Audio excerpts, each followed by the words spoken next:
बल बल गोविंद सिंहामणि किरण कला वरुण चरण नः किरणं विमलयरनेमि चन्दं तिवणचन्दं नमोऽस्मि। नमस्ते नमस्ते वंदे माताजी।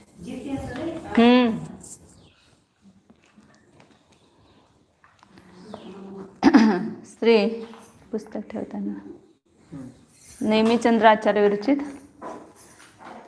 त्रिलोक सार नामक ग्रंथ है। इस त्रिलोक सार ग्रंथ में आखिर का नरतिर्यक लोक अधिकार है। इस नरतिर्यक लोक अधिकार में संपूर्ण मध्यलोक जो है उसका वर्णन कर रहे हैं। मध्यलोक में द्वीप समुद्र है तो उसके बीच में जम्बू द्वीप है। उस जम्बू द्वीप का वर्णन यहाँ चल रहा है। तो उस जम्बू द्वीप में क्षेत्र, पर्वत, सरोवर, उसमें कमल और फिर विदेह क्षेत्र का वर्णन यहाँ चल रहा है। तो विदेह क्षेत्र में बीच में मेरु पर्वत, उस मेरु पर्वत के इधर उधर जम्बू वृक्ष, शालमली वृक्ष, फिर गजदंत, यमगिरी आदि 5-5 सरोवर और गजदंत पर्वत, इसका वर्णन गजदंत पर्वत आदि का वर्णन किया है। अभी चल रहा है विदेह क्षेत्र का वर्णन चल रहा है। तो उस विदेह में अपने कल देखे थे, एक विदेह में कितने भेद हो गए? 32। एक विदेह में पहले 2 भेद, पूर्व विदेह, पश्चिम विदेह। फिर पूर्व विदेह में 2 भेद हो गए, एक पूर्व विदेह और एक पश्चिम विदेह। फिर इस पूर्व विदेह में भी 2 हो गए, एक उत्तर और दक्षिण। तो बीच में सीता नदी आने के कारण एक पूर्व में उत्तर विदेह और एक दक्षिण विदेह। इसी प्रकार पश्चिम में भी एक उत्तर विदेह और एक पश्चिम विदेह। इस प्रकार ये 4 विभाग हो गए पहले, 1, 2 और 3 और 4 ये। फिर इस एक एक क्षेत्र में भी, एक एक विदेह देश में भी 8 क्षेत्र हुए। तो किसके निमित्त से हुए? तो इसमें 3 नदियां हैं और 4 पर्वत हैं। और इधर ये वेदी है भूत, इसकी भूत भद्रशाल वन की वेदी है। हाँ, और उधर भूतारण्य। अब यहाँ पर 2 भेद है, अभी आगे बताएंगे। देवारण्य इधर समुद्र के पास में, वहाँ पर देवारण्य वन है, उसकी वेदिका है उस तरफ। ये भद्रशाल वन की वेदिका इस तरफ है और उधर लास्ट में भूतारण्य वन है, उसकी वेदी है। तो इधर और उधर वेदी है और बीच में 4 वक्षार पर्वत और 3 नदियाँ हैं। नदियाँ ये निकाले, 1, ये 2 और ये 3। कौन सी नदी है वो? विभंगा नदी। और 4 वक्षार पर्वत हैं यहाँ पर, 1, 2, 3 और 4। इस प्रकार 4 वक्षार पर्वत हैं, उसके निमित्त से एक क्षेत्र हुए हैं। तो उसका ही वर्णन यहाँ पर चल रहा है। गाथा नंबर 772 है। 700 नहीं, 672। 700 नहीं, 672 है। तो 4 गजदंत पर्वत और 16 वक्षार पर्वत, इस पर्वतों के शिखरों पर अपने अपने नामधारी देव रहते हैं, ऐसा कहा था पिछले गाथा में। अब देवारण्यों का स्थान बता रहे हैं। देवारण्य कहाँ पर है? पूववर विदेहन्ते सीतदुदुतडे सुदेवरन्नाने चारिलवन वही पासे तवेदी बद्ध साल समान। पूर्व और अपर विदेह, पश्चिम विदेह को अपर विदेह कहते हैं। अपर मतलब पश्चिम, एक पूर्व विदेह और एक पश्चिम विदेह। तो इस पूर्व और पश्चिम विदेह में सीतदु, सीता और सीतोदा, इन दोनों नदियों के तड़ेसु तड़ेसु देवरन्नानी, यहाँ पर ये पास में है, ये देवारण्य इधर और ये यहाँ पर ये सीतोदा नदी है। इस सीतोदा नदी का ये तट है और ये तट है। तो इस तट पर देवारण्य वन है और इसके इधर भी देवारण्य वन है। और इस देवारण्य 2 तड़े देवारण्यानी 4 हो गए ना देवारण्य। यहाँ पर ये 2 है और उधर 2 है। हाँ, तो यहाँ पर भूतारण्य लिखा है। तो इन्होंने 4 को देवारण्य नाम दिया है। तिलय पन्नति में जो है उसको भूतारण्य नाम दिया है। लेकिन इसने उल्टा निकाला है। इधर भूतारण्य है, ये भूतारण्य है और देवारण्य है तिकडं. तो कसं काढलं? नाही सगळं बाकीचं बरोबर आहे. हाँ बराबर है, ये उल्टा है. ऐसा देखना है इसको. बराबर है. इधर भूतारण्य और इधर देवारण्य, ऐसे तिलय पन्नति में नाम दिए हैं. उधर भूतारण्य और इधर देवारण्य नाम दिए हैं. पूर्व में सीता नदी है, उसके दोनों तटों पर जो है उसको यहाँ त्रिलोक सार में देवारण्य ही नाम दिया है. लेकिन तिलय पन्नति में भूतारण्य दिया, इसलिए इन्होंने नकाशे में भूतारण्य कहा है, क्योंकि भूतारण्य भी नाम आता है. और इधर जो सीतोदा नदी है उसके दोनों तटों पर देवारण्य वन है. इस प्रकार ये 4 वन है. नाम कुछ भी हो लेकिन वन है वहाँ पर. और वो कैसे है? लवन वही पास है, लवन समुद्र के पास में. इसके बाहर ही क्या है? देवारण्य के पास समुद्र ही है ना. ये जो पूरा जम्बू द्वीप का आता है, तो ये लास्ट में यहाँ पर देवारण्य वन के पास में क्या है? अपना लवन समुद्र है. यहाँ पर ये लास्ट आ गया. तो यहाँ ये ऐसा ये लवन समुद्र, ये जम्बू द्वीप की वेदिका आएगी और इसके पास ही क्या है? समुद्र है. तो ये नहीं, ये दूसरा मतलब, तो ये नदियाँ उस समुद्र में मिलती हैं. उधर भी ऐसा ही जम्बू द्वीप की वेदिका आएगी देवारण्य के बाद बाहर, और फिर उसके बाद लवन समुद्र आएगा. वो लवन समुद्र में प्रवेश करने के द्वार होंगे, तोरण द्वार. वहाँ पर पूरा जम्बू द्वीप को पूरा कोट होगा, तो पूरी वेदिका होगी चारों तरफ से, और जगह जगह वहाँ पर तोरण द्वार होंगे. उन द्वारों में से नदियाँ समुद्र में प्रवेश करती हैं. जैसे अपने जम्बू इधर भी देखा था, भरत क्षेत्र में भी द्वार है, वैसे वहाँ पर भी वो नदी के प्रवेश करने के दरवाजे हैं. तो लवन समुद्र के पार्श्व में तब वेदी, उस देवारण्य और भूतारण्य की वेदी है. मतलब यहाँ तो देवारण्य ही कहाँ है, देवारण्य की वेदी है. कैसे है वह? भद्रशाल समा. जैसे भद्रशाल वन है इधर, यहाँ पर अभी कल निकाला था ना, उसका दिखा था. वो भद्रशाल वन है, उसकी वेदिका है. ऐसे वहाँ पर भूतारण्य, देवारण्य हो या भूतारण्य, उसकी वहाँ पर वेदिका है. मतलब समुद्र के किनारे पे ये भद्रशाल की भी वेदी होगी. भद्रशाल तो इधर है ना, इधर ये किनारे पे कौन सा बनता है? ये भूतारण्य और ये देवारण्य. हाँ, मेरू के चारों ओर होंगे ना. कल आए थे इधर पूर्व पश्चिम 22,000 और उत्तर दक्षिण 250 योजन, ऐसा आया था वहाँ पर.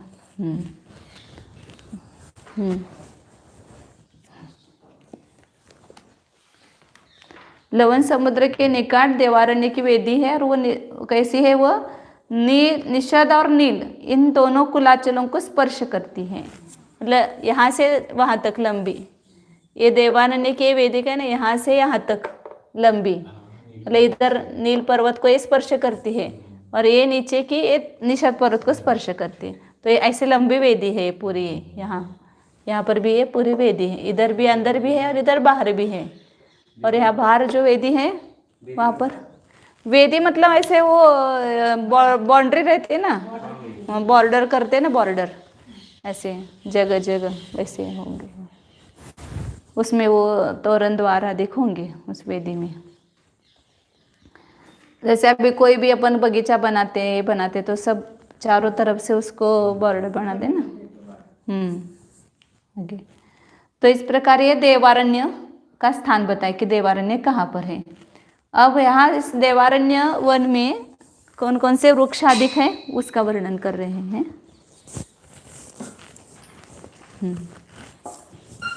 677 नंबर गाता है. जंबीर जंबू केली कंकेली मल्ली वल्ली बहुदीहिम बहुदेव सरोवावी पासादगी हे ही जोतानी. ये वन जो है वे जंबीर, जंबू, केली. जंबीर मने नींबू होता है, बड़ा नींबू बोलते हैं, इडली नींबू होता है ना उसको. फिर जम्बो मने ये जामुन, कदली मने केला, और कंकेली मतलब अशोक वृक्ष, मल्ली मतलब चमेली, और वल्ली मतलब बेल इत्यादि वृक्षों से और वल्ली पहुदी ही बहुदेव, बहुत से देव, सरोवर, वापी, प्रासाद गृह इनसे युक्त है। मतलब उन वनों में बावड़ियाँ है, वापी है, सरोवर है, और बहुत सारे प्रासाद है देवों के वगैरह, अंतर देवों के होंगे, या गृह भी है, इत्यादि से संयुक्त है। हाँ वे अंतर देव है, इधर उधर सब जगह फैले हुए अंतर देवों के निवास है ना। वहाँ देखता होगा ना, उसमें मनुष्य जाते नहीं है वहाँ प्रसाद वगैरह। जैसे यहाँ भी तो व्यंतरों का निवास तो यहाँ भी है। हाँ मतलब सब जगह व्यंतरों का निवास तो उनका प्रसाद जो है महल वगैरह वो सब दिखता है, नहीं दिखता है। यहाँ ऐसा कोई निश्चित स्थान नहीं है ना, लेकिन वो जहाँ जहाँ पर उनके स्थान है निश्चित वो बताते हैं वहाँ। जैसे सागर है उसके कमलों में, इधर सरोवर के कमलों वगैरह में, जम्बू वृक्ष है तो उन वृक्षों के ऊपर उनके प्रासाद है, या जो जो गोपुर द्वार वगैरह है, तोरण द्वार वगैरह, तो उसके ऊपर उनके प्रासाद हैं। या बीच बीच में जो पर्वत बताए, वक्षार पर्वत आदि, और यमकगिरी, सरोवर, इनके बाद में कांचन शैल है, ऐसे इन स्थानों पर उनके महल हैं। यहाँ तो मुझे ऐसा लगता है कि मजबूत महल थोड़े हैं उनके, ये तो आते जाते हैं, इधर उधर विचरण करते हैं। तो जैसे खंडहर में निवास करने लग गए, पेड़ों में निवास करने लग गए, व्यंतरों का तो जनरली यही स्थान है कि किसी पुराने वृक्ष में या खंडहरों में या निर्जन स्थानों में, यही अध्ययन करने में आया कि व्यंतर ऐसी जगह पे निवास करने लगते हैं। ऐसे यहाँ तो नहीं आया है, ऐसे लोग मान लेते सामान्य। व्यंतर अलग होंगे? नहीं, अलग क्या होंगे व्यंतर? व्यंतर तो व्यंतर ही है। लुष्ट वाले व्यंतर हो गए जो ऐसे वालों में। नहीं, ये जो निश्चित स्थान जहाँ पर, मुझे तो ऐसा लगता है कि यहाँ पर उनके स्थान नहीं होंगे, वो तो आते जाते होंगे, विचरण करते होंगे। एक सुई का टोक नहीं होता है, एक सुई का टोक जाना है। हाँ, व्यंतर आ सकते हैं, लेकिन यहाँ रहा कहाँ सकते हैं वो? तो कहीं भी हाँ, ऐसे यहाँ उनके कहाँ प्रसाद है?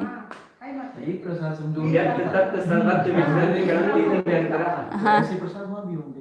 व्यंतर की परिभाषा उनके वहाँ तो महल बने हुए हैं ना, उनके जो स्थान है वह बने हुए हैं सब, मतलब बने हुए मतलब अकृत्रिम ही है स्थान।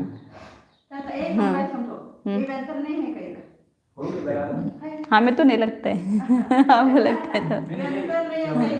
हाँ हाँ देव तो स्थान में रहते ही हैं, व्यंतर ही देव रहते हैं, कोई वो दूसरे तो रहते नहीं, भवनवासी हाँ तो रहते हैं, तो जैसे मंदिरों में रहते हैं। हाँ, जहाँ आवास बने या मनुष्यों की आवास होंगी, जहाँ इतना अच्छा स्वाध्याय चल रहा वहाँ कैसे नहीं बहुत आगे होंगे, बैठे होंगे बहुत सारे जो सम्यक दृष्टि होते हैं वो आगे बहुत सुनते हैं यहाँ पर।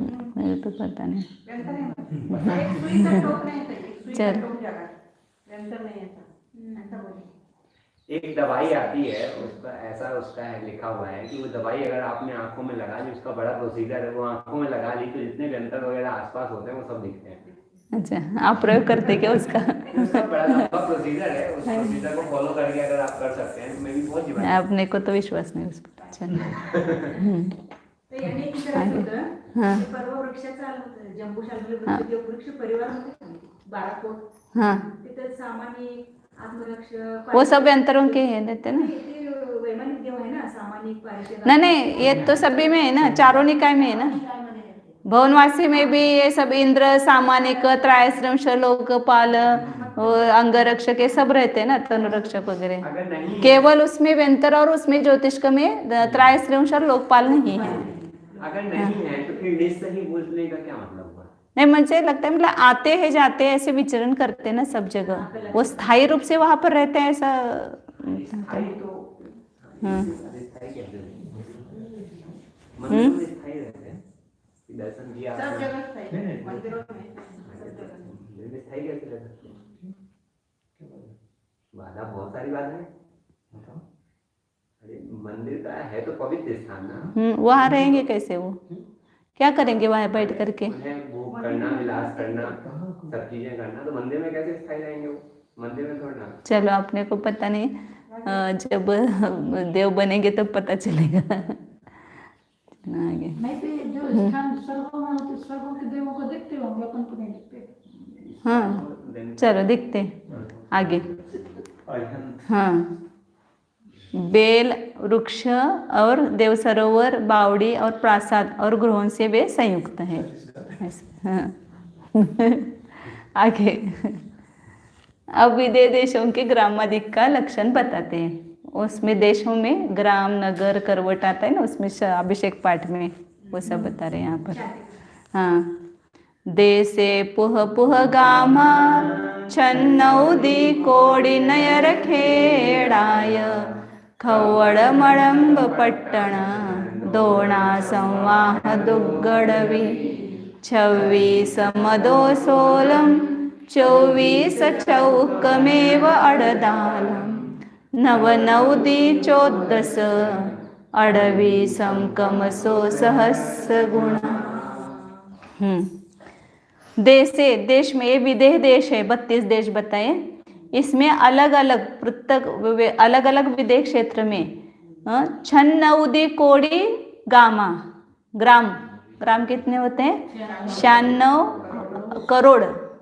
96 खाली ना 96 करोड़, हाँ 96 करोड़ ग्राम है एक एक विदेह क्षेत्र में।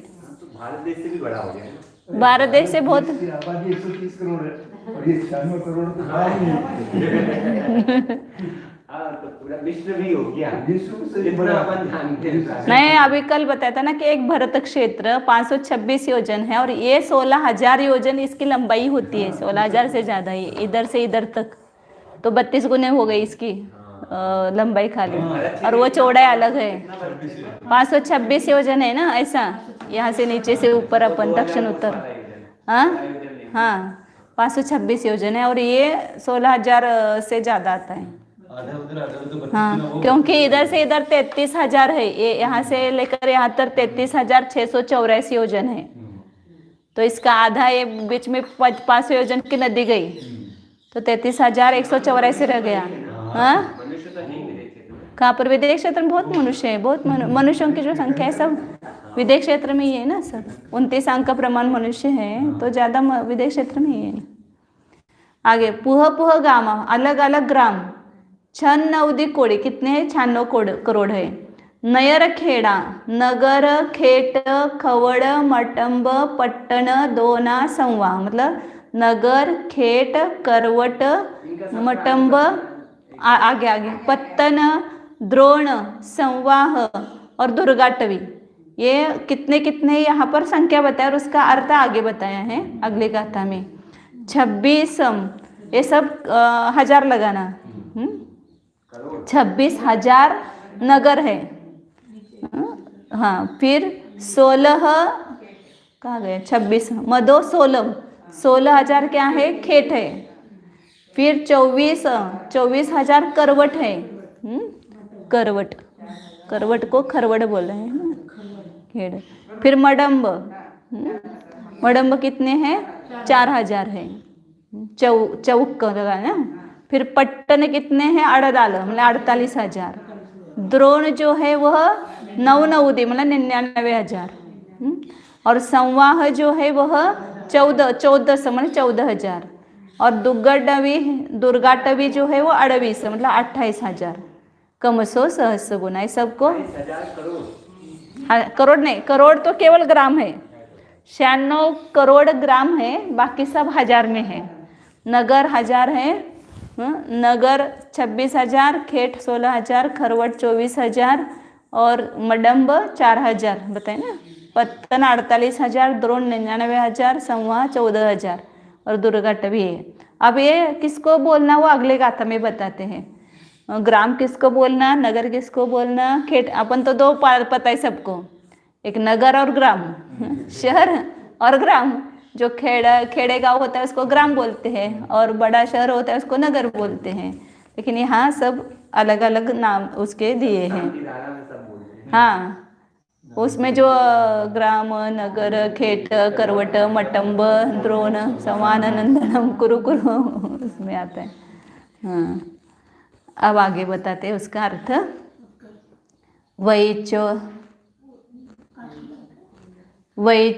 गौरसालं नदगिरिनगवेडि सपणसयगामं रयणपदसिन्धुवेला वलयिनगोरिथिदं तमसो।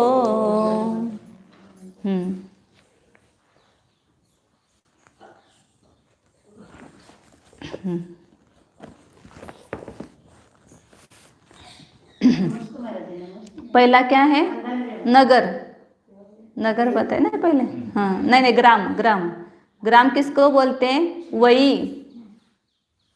वही मतलब वृत्ति, मतलब सब तरफ से जिसके बाढ़ लगी हुई है, बाढ़ से जो घिरा हुआ है, तो उसको बोलते हैं ग्राम। चारों ओर बाढ़ों की कांटों की बाढ़ से वेष्टित होता है। काटेरे से लावतात ना, कुंपण। बाढ़ में कुंपण होता है, मराठी में होता है, वह उसको ग्राम कहेंगे। चौगौर, जो 4 गोपुर द्वारों से, 4 दरवाजों से युक्त ऐसे कोट से वेष्टित, सब चारों तरफ कोट है और उसके 4 दरवाजे होते 4 दिशाओं में, तो उसको बोलते हैं नगर। व्यवस्था के अनुसार ये नहीं लागू होगा। कोई देखते ना, अब हम जाते ना कारंजा जाते तो चारों ओर बराबर दरवाजे हैं, सब बने हुए गेट, और सब जगह कोट उसको वेड़ा हुआ है ऐसे। हाँ, अभी बहुत सारे गिर गए या कुछ हो गए, ऐसे कम रह गए हैं, तो ऐसे अलग अलग दिखाई देते हैं। जो 4 ओर दरवाजों से युक्त कोट से वेष्टित है, उस क्षेत्र को नगर कहते हैं। फिर सालम, नदी गिरी नगवेढ़ी, जो नदी और पर्वत इन दोनों से वेष्टित होते हैं, मतलब उसके चारों तरफ नदी भी रहते हैं और पर्वत भी रहते हैं, तो उसको बोलते खेट। अपन खेडेगांव में तो ऐसे खेट। ऐसे मतलब बहुत सारे ग्राम दिखते हैं कि बाहर नदी रहती है उसके, और पर्वत पहाड़ियाँ होती हैं, और कुछ जो है केवल नगवेड़ी, मतलब पर्वत से वेष्टित होते हैं, उसको खरवड़ कहते हैं। जैसे हम अलवर में जाते थे परीक्षा देने, तो सब चारों ओर उनके पर्वत ही है पूरा, इसलिए बहुत इतना गर्म होता है वहाँ पर। जो धूप के दिन में हम जाते थे तो पूरे चारों ओर पत्थर के पहाड़ है, तो पूरा पत्थर तपता था गर्म, तो ऐसे नरक जैसी उष्णता वहाँ पर लगती थी। चारों तरफ पर्वत ही पर्वत है वहाँ पर, तो खरवड़ कहते उसको। और जो 500 गांवों से युक्त सपणसय गामम, 5 गांवों से सहित जो है उसको कहते मडम्ब। ऐसे छोटे गांव ऐसे 500 होंगे, उस सबको मिला करके एक मडम्ब कहते हैं। जैसे अभी जिला वगैरह बोलते ना, जिला वगैरह बोलते हैं ऐसा। फिर रयणपद सिंधु वेला वलय, रत्न आदि वस्तुओं से जिसकी ये बनी है, निष्पत्ति हुई है, जहाँ होती है, रत्नादिक निकलते जहाँ पर। जैसे अभी वहाँ पर खजुराहो के पास आप जाएंगे ना, तो रत्न की खान है वहाँ पर। इसलिए पन्ना, हाँ, पन्ना गांव लगा था। हम जब यात्रा करने गए थे ना, पन्ना गांव लगा था, और वहाँ पर रत्नों की खदान है, ऐसा बोल रहे थे। 40 किलोमीटर है। अच्छा, तो बहुत सारा होगा आपके पास में। अचेतन कैसे हो सकता है? हाँ, वो भी है, चेतन तो वो भी है। वो उसमें पृथ्वी का एक है ना, रत्न पृथ्वी का एक जीव है ना, इसलिए चेतन है, पृथ्वी का एक है। रत्न आदि वस्तुओं की निष्पत्ति जहाँ होती है वे पत्तन कहलाते हैं, रेणपद। फिर सिंधु वेला वलय, जो नदी से वेष्टित हो उसको द्रोण कहते हैं। नदी से वेष्टित आला ना, पर हाँ, पर्वत, खाली नदी पर्वत से वेष्टित वह है खेट, केवल पर्वत से वेष्टित है उसको कहते हैं खरवड़, और जो नदी से वेष्टित है उसको कहते हैं द्रोण। चारों तरफ नदी है, ऐसे बहुत सारे गांव है कि चारों तरफ नदी है उसके। आप समडोली जाएंगे ना, यहाँ से बीच में नदी है उसके, समडोली जाते हो। और जो नगवरिठियम, जो पर्वत के ऊपर ही स्थित है। हाँ, जैसे अभी हम वहाँ पर सूर्यमाल है गांव, जहाँ ये न्यूरोथेरेपी चलती है ना, उनका जो सेंटर है वो सूर्यमाल गांव है, पूरा पहाड़ी चढ़ करके ऊपर गांव है बसा हुआ। जितने हिल स्टेशन है हाँ सब, हाँ दुर्गाटा भी कहेंगे। ऐसे पूरे पहाड़ के ऊंचे पहाड़ पर वो गांव ही था उनका पूरा। पूरा हम जाते तो क्या बोलते उसको, घाट घाट जैसा था पूरा, और घाट के ऊपर ही वो है। हम वहाँ घूमने जाते ना, बाहर नीचे सब ऐसे दिखता था, हम पहाड़ के ऊपर ही थे ऐसे। तो सूर्यमाल गाँव ऐसे तो मतलब अलग अलग ये प्रकार दिखते हैं, लेकिन अभी अपन समझ मतलब पता नहीं अपने को इसको ये क्या बोलते हैं ऐसा। तो इसको दुर्गाटा भी कहते हैं, जो पर्वत से ऊपर बने हुए हैं। हम जैसे हम भी पर्वत के ऊपर ही है कि ऐसे थोड़ी है, ये भी पहाड़ी है, पूरा पहाड़ी तोड़ करके यहाँ बसा हुआ है गाँव। हमारा घर भी पहाड़ तोड़ के बना हुआ है। पूरे पहाड़ के एरिया थे ऐसे। आगे तो इस प्रकार ये विधि, हाँ संवाह, संवाह रह गया क्या? हाँ संवाह किसको कहा? समुद्र की वेला से वेष्टित, जैसे बम्बई है सब समुद्र है उसके, समुद्र के किनारे, हाँ समुद्र के किनारे समुद्र से वेष्टित है, उसके बीच में इधर उधर सब जगह समुद्र है। आप वहाँ बम्बई में कहीं पर भी जाते तो समुद्र ही दिखता है ना। अगर चारों तरफ समुद्र होगा तो फिर वो टापू कहलाएगा, मतलब हाँ ऐसे कहेंगे क्या समुद्र? हाँ टापू, नहीं, फिर जमीन टापू का भी उन्होंने दिया है आगे कहीं पर जा करके। द्वीप, द्वीप को भी बोलते हैं ना, समुद्र के चारों तरफ समुद्र होता है उसको द्वीप बोलते हैं। हाँ द्वीपच आहे बरोबर। अब एक गांव वगैरह है ना, तो इसलिए ऐसा ही लेना पड़ेगा, ये पूरा देश नहीं। ऐसे तो पूरा जम्बूद्वीप लवण समुद्र से वेष्टित है, पूरा जम्बूद्वीप थोड़ा लेना। यहाँ पर वो एक देश में जो समुद्र है वो लेना, छोटे समुद्र, बड़ा समुद्र नहीं है। अब उस विदेह देश में स्थित उपसमुद्र और उसके आभ्यंतर द्वीप, ये वो भी बता रहे, वो अब समुद्र और द्वीप भी है, हाँ टापू है। लेकिन आया है आगे 677 नंबर का आता है। 56 दीवा 26 सहस्रयन आयरया रयणान कुक्षिवासा सत्तसयम उव समुद्दमी। 56 दीवा, षट पंचाशत मतलब 56 अंतर्द्वीप है, और 26 सहस्र 26,000 रयनायरया म्हणजे रत्नाकर समुद्र, रत्नाकर मतलब समुद्र, रत्नों के खान ऐसे, और रयनान कुक्षिवासा रत्नाकरों के कुक्षिवास, कुक्षिवास क्या होता है? ये रत्नों के विक्रय विक्रय के स्थानभूत, जहाँ पर रत्नों का क्रय विक्रय होता है। ऐसे 700 कुक्षिवास हैं, 700 जहाँ पर रत्न का क्रय विक्रय के स्थान है। इस प्रकार ये एक एक द्वीप में, एक एक विदेह देश में इतने है। 56 अंतर्द्वीप है, 26,000 रत्नाकर है, और रत्नों के क्रय विक्रय के स्थान 700 कुक्षिवास है। वहाँ भी दुकानदारी वगैरह चलती रहती है। तो सब होगा कि अब यहाँ जैसे छठ कर्म से करते वैसे ही यहाँ वहाँ पर भी छठ कर्म है ना सब। अब मागध आदि देवों के स्थान बताते हैं कहाँ पर है। सीता सीतोदानदी तीर समीपे जलमिदीवतीयं पूवादिमागहवर तनुपभासामराण हवे। सीता सीतोदा इन नदियों के तीर के समीप में जल में दिवतीयम 3 द्वीप हैं। कहाँ पर है? पूर्वादि दिशाओं में 3 नाम बताए उसके। मागह मने मागध, वरतनु और प्रभास नाम के 3 देवों के 3 द्वीप है। कहाँ पर है वे? समुद्र में। समुद्र में लगाना पड़ेगा ना, उसके पास 14 नदियों के पास। जैसे वहाँ पर अपन ने देखा था भरत और ऐरावत क्षेत्र में, भरत क्षेत्र में देखा था ना इसे, ये भरत क्षेत्र और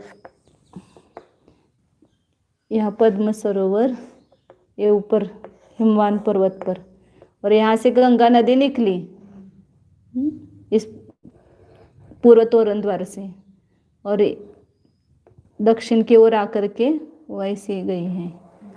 तो ये बीच में भी देख, ये विजयार्ध पर्वत है। तो इस गुफा से निकल करके ये जो इधर पूर्व के दरवाजे पर गए, इस यहाँ पर प्रभास नाम, नहीं, मागध जाति के देवों के स्थान है उस लवण समुद्र में इस ओर। और यहाँ पर दक्षिण में भी है ये उस, हाँ, वो द्वार है ना यहाँ पर, जो जम्बूद्वीप के जो वेदिका होगी ना, उसमें ये सब द्वार बने हुए हैं जिसमें से नदियाँ प्रवेश करती है उस समुद्र में।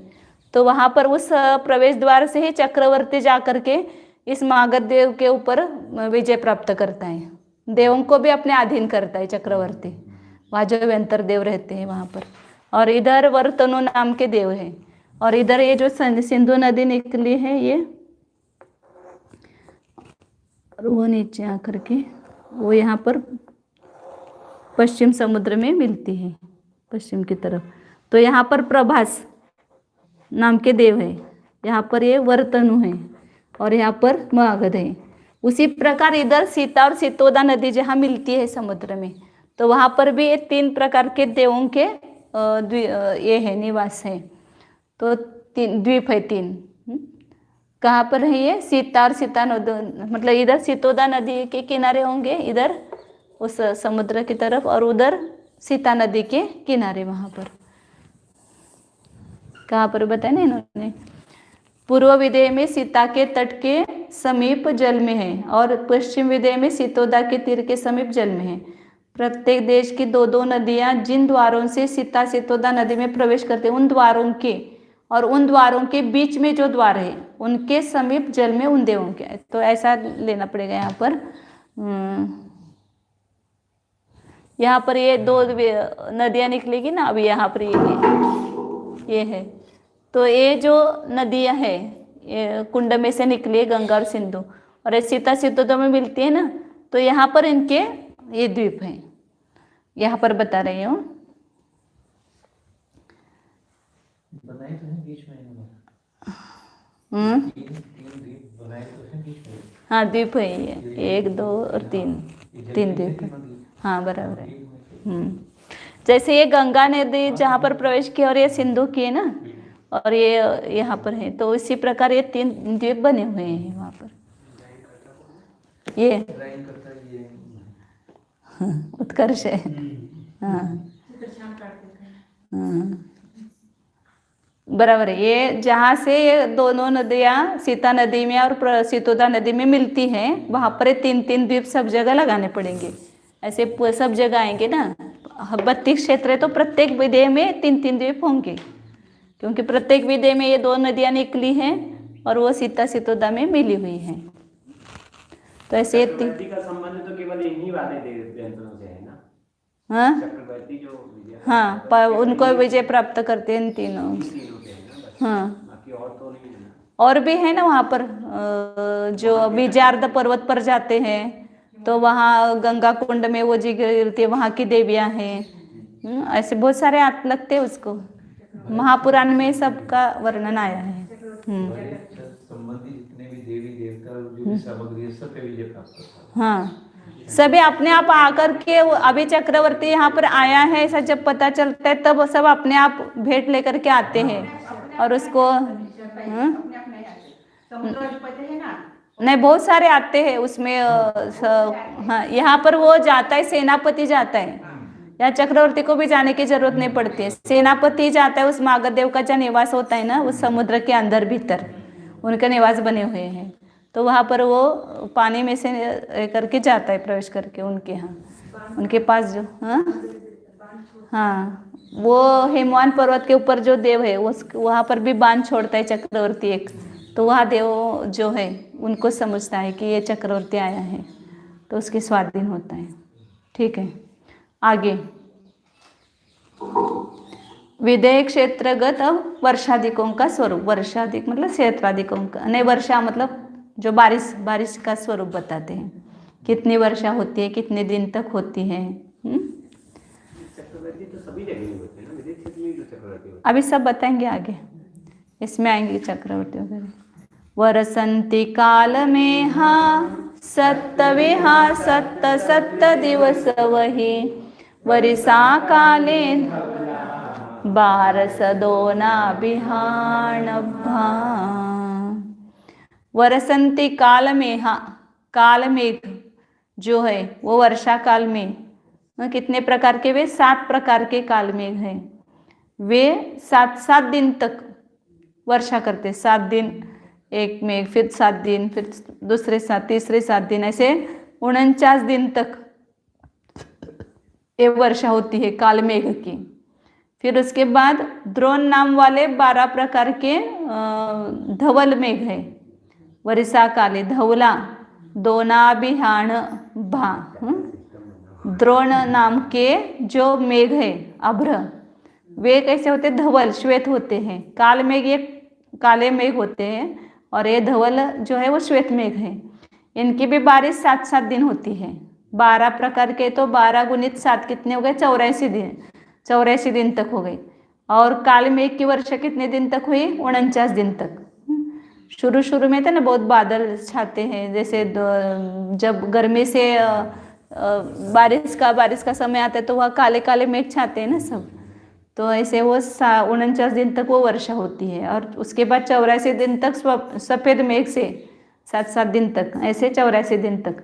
तो कुल मिलाकर के 84 और 49 कितने हो गए, तो 133 दिन हो गए। तो 133 दिन मतलब 4 मास हो गए, बराबर 4 मास के वर्षा ऋतु 4 मास के होते हैं, 3.5 नहीं 133 मतलब 3.5 हो गए, बराबर 4.5, 3.5 नहीं 4.5 बराबर। 30 दिन का एक मास, तो 120 के 4 मास हो गए, ऊपर 13 दिन, 4 मास 13 दिन तक वर्षा बराबर होगी वहाँ पर। ऐसा नहीं होगा कि बहुत बारिश हुई, अब अगले गाथा में बता रहे कि अतिवृष्टि वगैरह नहीं होती है, बराबर सब मर्यादा पूर्वक होता है। यहाँ जैसे चतुर्थ काल में ना, वैसे वहाँ हृदय क्षेत्र में सब कुछ व्यवस्थित होता है। वर्षा ऋतु में वर्षा होगी। हाँ अब ऐसे ऐसे गर्मी में भी बारिश होती है, ठंडे में भी बारिश होती है, वैसा नहीं होगा। हाँ नहीं, अब आगे बता रहे हो 680 नंबर की गाथा। देसा दुबिखिदिमा देसा दुबिखिदिमारी कुदेव वन्नलिंगी मदहीना भरिदा सदा विकेवली सरागपुरी सिद्धि साहुहिम। देसा विदेह देश में दुर्भिक्ष दुर्भिक्ष नहीं होता है कभी भी। खिदी इदी इदी दुर्भिक्ष इदी इदी मतलब इति इति भीति व्यापे नहीं जग में, ऐसा कहते ना। हाँ इति के 7 प्रकार बताए उन्होंने, अतिवृष्टि, अनावृष्टि, मूषक, शलभ, शुक, स्वचक्र और परचक्र, ऐसे 7 प्रकार की इतियां बताई हैं। अतिवृष्टी मतलब ज़्यादा वृष्टी होना, अनावृष्टी म्हणजे वृष्टी नहीं होना, सुकाळ म्हणतो की नाही पण हे पडलं नाही, सुखापना सब। फिर मूषक माने कोई उंदीर जो है ना, चूहों का उपसर्ग या उसका जो कोई रोग वगैरह फैलता है। पहले यहाँ पर प्लेग आया था ना, जैसे चूहों से आया था।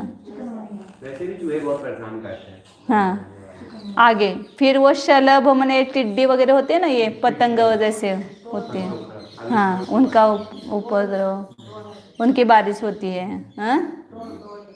हाँ शुक माने तोता होता है, तोता का मुझे नहीं समझ में आया क्या होता है तोते का। शुक मतलब पता नहीं। स्वचक्र मतलब अपने ही देश में जैसे शत्रु वगैरह विसर्ग करते हैं, और परचक्र मतलब दूसरे देश से अपने देश पर ये होता है, आक्रमण होता है, वो परचक्र। ऐसे 7 प्रकार इनकी इति सदा रहते हैं ना, ऐसा न हो इति बीति व्यापे नहीं जग में। तो ये 7 प्रकार की इतियां वहाँ पर नहीं होती है, ये सब भरत क्षेत्र में, और ये सब यहाँ पर अवसर्पिणी और उस काल में ही होते हैं, पंचम कालादिक में। ऐसे तर कायम चतुर्थकाळाला कमी पुष्कळ आहे, तर भरत हे 13 क्षेत्रामध्ये सुद्धा चतुर्थकाळ जाड होईल का नाही, त्याला पण इथं असं कमी प्रमाणात असं शेवटी होत असेल की जसं ऱ्हास होत जाते जसं। हाँ जैसे प्रारंभ में होता है ना चतुर्थ काल में, वैसा विदेह क्षेत्र में हमेशा होता है। या विदेह क्षेत्र में जैसे ऐसे ही यहाँ पर चतुर्थ काल के प्रारंभ में है, संपूर्ण चतुर्थ काल में ऐसा नहीं है ना, यहाँ पर अवसर पिन है तो घटता हुआ जाता है, तो सब उसमें धीरे धीरे सब उपसर्ग आदि होने लगते हैं, इति विति वगैरह। अनावृष्टि हो गई ना, इति। और क्या बताया था, मारी रोग नहीं होता है कि ऐसा मारी रोग की जिसमें गाय मनुष्य आदि मर जाते हैं। कोरोना भी एक मारी रोग ही है ना, कोरोना आ गया ना यहाँ पर। तो लेकिन वहाँ नहीं होती, विदेश में नहीं होती। विदेश क्षेत्र में नहीं होता है। वहाँ इसलिए नहीं होगा क्योंकि यहाँ से वहाँ कोई जा ही नहीं सकता है। हाँ, मारे रोग। आगे कुदेव वर्ण लिंग, कुदेव कुलिंग और कुमत, इनसे हीन है, मतलब वो होते ही नहीं कभी, मतलब वहाँ पर कुदेवों का प्रचलन ही नहीं है। सब गृहित मिथ्यात्व इधर ही है। गृहित मिथ्यात्व केवल भरत और ऐरावत क्षेत्र में, और वो भी यहाँ आर्यखंड में, बाकी कहीं पर नहीं है। और वो भी यहाँ इस कालों में होगा, ऐसे अवसर पिनादिक कालों में, मुंडा अवसर पिनादिक कालों में। तो कुलिंग भी नहीं होंगे, मतलब मिथ्यालिंग धारण करने वाले साधु भी नहीं होंगे वहाँ पर। द्रव्यलिंग नहीं, द्रव्यलिंग नहीं, मुनि निर्ग्रंथ मुनि ही होंगे, अन्य लिंग वाले मुनि नहीं होंगे। मिथ्या साधु नहीं होंगे, भेषधारी वगैरह। कुमत और अन्यमति, 363 श्लोक का होकर के भी मिथ्या उसमें लगे होने, क्या कुलिंगी नहीं कह सकते? अब उनको अलग रहने दो, यहाँ पर ये उनको बताने के अन्य लिंग वाले साधु नहीं होंगे। कुमत भी नहीं होगा वहाँ पर, अन्यमति भी नहीं होंगे। ये इन सब से हीन होता है वह देश, इससे रहित होता है। और भरिदा भरा हुआ है, किससे? सदावी सदैव ही, केवली, शलाका पुरुष और रुद्धिधारी पुरुष, इड्ढी साधु ही, रुद्धि और साधुओं के द्वारा वह देश भरा हुआ है, मतलब उनका सदैव सद्भाव, केवली का कभी अभाव नहीं होगा विदेश क्षेत्र में। लेकिन एक एक देश में नहीं, ऐसे 4 विदेह में मिलकर के 4 हो सकते हैं। अभी यहाँ कितने ज़्यादा से ज़्यादा होते वो बताए थे। यहाँ इन 8 क्षेत्रों में मिलकर के एक क्षेत्र में नियम से तीर्थंकर चक्रवर्तियाँ होंगे हमेशा के लिए, इधर एक होंगे, इधर एक और इधर एक। लेकिन ऐसे एक एक देश में भी एक एक हो सकते हैं, लेकिन वो नियम से नहीं है। नियम से 4 का नियम है, एक विदेह में 4 नियम से कम तीर्थंकर होंगे। लोग तो एक देश से दूसरे देश में जा ही सकते हैं, विमान वगैरह से। हाँ, वो जाते हैं। हाँ, विद्याधर वगैरह ज़्यादातर जा सकते हैं, ऐसे जो पाँव से या अपने जैसे नहीं जा सकते हैं। बड़े बड़े विस्तार है, बहुत बड़ा है ना, कौन जाएगा? वो विद्याधर ही जाएंगे, विद्याधर ही जाएंगे। चारों विद्याधर कहीं पर भी जा सकते हैं। आगे तो ये सदैव रहते हैं इन विदेह क्षेत्र में। अब वो ये आगे बता रहे कि तीर्थंकर आदि ज़्यादा से ज़्यादा कितनी संख्या रहती है और कम से कम कितनी संख्या रहती है इन विदेहों में, वो बता रहे हैं। ये सब सुनकर कैसा लगता है कि विदेह में उत्पन्न होना अच्छा। अब विदेह में कितनी बार जन्म लिया अपन ने, नहीं लिया क्या? वहाँ भी कितनी बार तो विदेह क्षेत्र में जन्म लिया, लेकिन वहाँ जा करके भी जो करना चाहिए वो नहीं किया, संयम धारण नहीं किया, न उपदेश सुन करके समय दर्शन प्राप्त किया। तो वहाँ जाने से भी लाभ क्या है? वहाँ पर भी कितने सारे मनुष्य, वो थोड़ी सब इस प्रकार के समय दर्शन आदि ज्यादातर क्या दुख से भय खाकर के धर्म से जुड़ते हैं। हाँ, ज्यादातर ऐसा होता है। अब वहाँ पे दुख ही नहीं है। दुखी नहीं है ऐसा नहीं है, दुख है। दुख तो सब चारों गतियों में भरा हुआ है, कोई समस्या ही नहीं। दुख तो चारों गतियों में भरा हुआ है, ऐसा नहीं, दुख नहीं ऐसा नहीं है। लेकिन ऐसा जो बाहर की जो प्रतिकूलता है वो कम है बस। दुख से आकुल होकर कोई संयम धारण करते हैं, ऐसा नहीं। हाँ ज्यादा इसीलिए मैंने ज्यादा ज्यादा कम है, वैराग्य की प्रचुरता है, हाँ, दुख की प्रचुरता नहीं। आगे चलो। हाँ, 681 नंबर की गाथा है। तित्तद्दशयल चक्की षट्ठी स्वयं पुहवरेण अवरेण विषम शयले खेते 70 स्वयं वरदो। तीर्थंकर, अर्धचक्रवर्ती, सकल चक्रवर्ती, अर्धचक्रवर्ती म्हणजे नारायण, प्रतिनारायण, और सकल चक्रवर्ती मतलब षटखंड का अधिपति, और शलाका पुरुष होते हैं ना, तो ये 60 संयम मतलब 160 पुह मतलब पृथक पृथक प्रत्येक क्षेत्र में विदेह कितने हुए अपन ने कल गिने थे, इधर 32, ऐसे 2 मेरु संबंधी वहां पर मतलब 5 विदेह हैं, तो एक एक विदेह संबंधी 32 है, तो 5 विदेह संबंधी 160 देश हैं, तो 160 देश में हर देश में समझो तीर्थंकर हो गए, तो कितने हो सकते हैं 160। और उसी समय 5 भरत है, सब भरत क्षेत्र में भी है, जब यहाँ चतुर्थ काल होगा तो या इधर से उत्सर्पिणी का तीसरा काल होगा तब तीर्थंकर होंगे, तो उस समय और वारावत क्षेत्र में भी वहाँ तीर्थंकर है, तो उस समय एक साथ 170 तीर्थंकर हो सकते हैं। विदेह में केवल देखेंगे तो 160, 170 तीर्थंकर होते हैं। जब कोई सुनते हैं ना एकदम चौंक जाते हैं, 24 ही तीर्थंकर सुने हमने तो 24 से ज्यादा तीर्थंकर का होते, 25वां तीर्थंकर ही होता नहीं है। तो ऐसा नहीं, भरत क्षेत्र में क्रम से 24 होंगे, ये नियम है, एक साथ भी 24 नहीं होंगे, लेकिन एक साथ यदि पूरे अढ़ाई द्वीप में तीर्थंकर होंगे तो 170 होंगे। और जब विदेह क्षेत्र के प्रत्येक देश में एक एक तीर्थंकर होगा, ऐसे अजितनाथ के समय हुआ है। अपने अजितनाथ तीर्थंकर जब हुए तब एक साथ संपूर्ण ढाई द्वीप में 170 तीर्थंकर थे।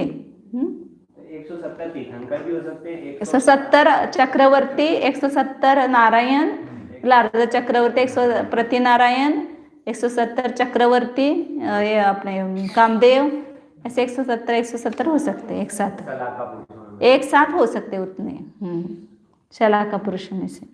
लेकिन एक देश में एक ही होगा, दूसरा नहीं चलेगा। एक देश में एक ही तीर्थंकर होगा, 2 तीर्थंकर नहीं होंगे। विदेह के भी जैसा एक कच्छा देश है तो उस कच्छा देश में पूरे देश में मिला करके एक ही तीर्थंकर होंगे, एक ही चक्रवर्ती होगा, एक ही नारायण या प्रतिनारायण होगा, एक से ज़्यादा नहीं होंगे। और सब मिला करके 170 देश हैं, तो 170 तीर्थंकर, 170 अर्ध चक्रवर्ती, 170 सकल चक्रवर्ती हो सकते हैं। और कम से कम कितने होंगे, वरेण्य मतलब उत्कृष्ट रूप से, और जगन्य रूप से कितने होंगे, तो 20